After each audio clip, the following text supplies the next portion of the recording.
All right, so I'm just gonna introduce the wrist snap today. I'm gonna let you guys kind of, again, play with your own takedowns. Next week, we'll start to introduce my takedowns from the wrist snap. But the wrist snap essentially is when my partner has a heavy collar tie. So if you guys don't know, the more extended my arm is, the weaker my collar tie is. This is not a good collar tie, okay? So we're assuming our partner has their elbow down, you know, a little flex, all right? Their elbow's down and they're heavy on the head, okay? So we're gonna work from here. Does this make sense to you? So you're gonna collar tie me and your elbow's gonna be down. This really sucks, okay? The easiest way to relieve pressure is to do exactly what I said I don't wanna do as a collar tie guy. I wanna get my partner's arm extended. Now he's weak and now his wrist is easy to chop, okay? I've gone over this before, probably one of the first times I taught last year. If I can get my partner's arm extended, it's easy to chop and it's very easy to post, okay? So we have pretty much two options. I mean, there's more, but like these are the two popular, posting and chopping.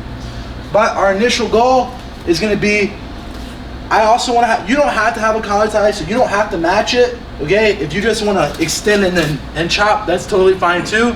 I want you guys to play with both though. You have option number one, no collar tie. Your hand is down. You can either V-block in the neck to extend, or you can bring your hand all the way through to extend. Again, it doesn't really matter. They're doing the same thing. It's up to you, okay? Lots of times I prefer to V-block, and all I'm doing is extending my arm, okay? He can't really do much to resist that. I'm going slow right now, but obviously in a match, it's gonna be fast, right? It's gonna be like this, okay? But you guys can go slow for now. So whether you have the collar tie, which is option two, where I extend and I chop, it gives me more snaps, or you just have a wrist tie where you're here, either is fine. But the thing is, you should start looking for shots from this, okay? Shots, meaning two hands to a leg, like we've talked about before, or front headlocks, meaning capturing a head and an arm, okay?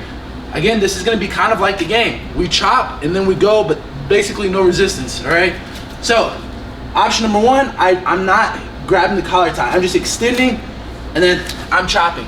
From here, we can start to look for our shots. Remember, we did the low single a couple weeks ago. We can go into just a sweep. We can go into a double. Go into whatever you want. I want you guys to be creative here. Or when we keep the head, it's a bit easier to do those front headlocks where I can start to get into here. If you guys want, you can go into submissions because we are doing Jiu Jitsu. Don't forget about that. Or you can go ahead and just run to the back. I want you guys to play with both, okay? But the key concept is we take our partner's arm from here, where it's basically into a V, and we straighten it out, okay? Once we do that, we don't chop at the highest part of the body, right? There's the shoulder, the elbow, the wrist.